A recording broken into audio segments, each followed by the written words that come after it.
নমস্কার বন্ধুরা, রেসিপি সুই সানবিকাতে সবাইকে স্বাগত জানাই। আশা করি আপনারা ভালো আছেন, সুস্থ আছেন। তো আজকে আবারও চলে এসেছি দারুণ একটি রেসিপি আপনাদের সাথে শেয়ার করতে। আজকে আমি যে রেসিপিটি আপনাদের সাথে শেয়ার করব সেটি হচ্ছে শোল মাছের রসা। আমি আলু দিয়ে শোল মাছের রসা করছি, যেটা মাংসের স্বাদকেও হার মানাবে, এত টেস্টি হয় খেতে, গরম গরম ভাতের সাথে দারুণ লাগে। তো ভিডিওটি শেষ পর্যন্ত দেখার অনুরোধ রইল। আসুন তাহলে ভিডিওটি শুরু করি। শোল মাছের রসা করার জন্য এখানে আমি আলু সেদ্ধ করে নিয়েছি, নতুন আলু। আর এদিকে শোল মাছকে ধুয়ে নিয়ে নুন হলুদ আর একটু সর্ষের তেল দিয়ে ম্যারিনেট করে আমি 10 মিনিটের জন্য রেখেছিলাম।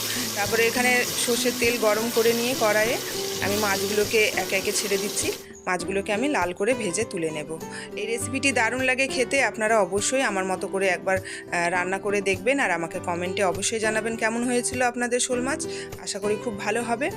তারপরে সেই তেলের মধ্যে আমি দিয়ে দিলাম 1 চামচ গোটা জিরা, শুকনো লঙ্কা, তেজপাতা ফোড়নে দিয়ে তারপরে রসুন থেতো করে রেখেছিলাম সেটা দিলাম, আর পেঁয়াজ কুচি দিলাম। সেটাকে লাল করে প্রথমে ভেজে নেব। তারপরে এখানে কিছু মশলা দেব, যেমন আদা বাটা, জিরে গুঁড়ো, লঙ্কা গুঁড়ো, কাশ্মীরি লঙ্কা গুঁড়ো, হলুদ গুঁড়ো, টমেটো কুচি আর স্বাদ মতো নুন দিলাম।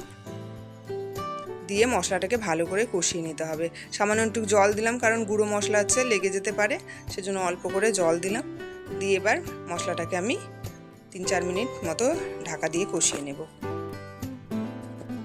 এই রান্নাটা কষা কষা হবে আর খেতে কিন্তু দারুণ লাগে। আপনারা অবশ্যই এই রান্নাটা একবার ট্রাই করে দেখবেন বাড়িতে। তারপরে আমার মশলা কষানো হয়ে গেছে।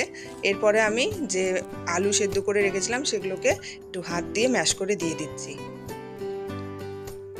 এবার এটাকেও আমি 2-3 মিনিট ভালো করে মশলার সাথে কষিয়ে নেব।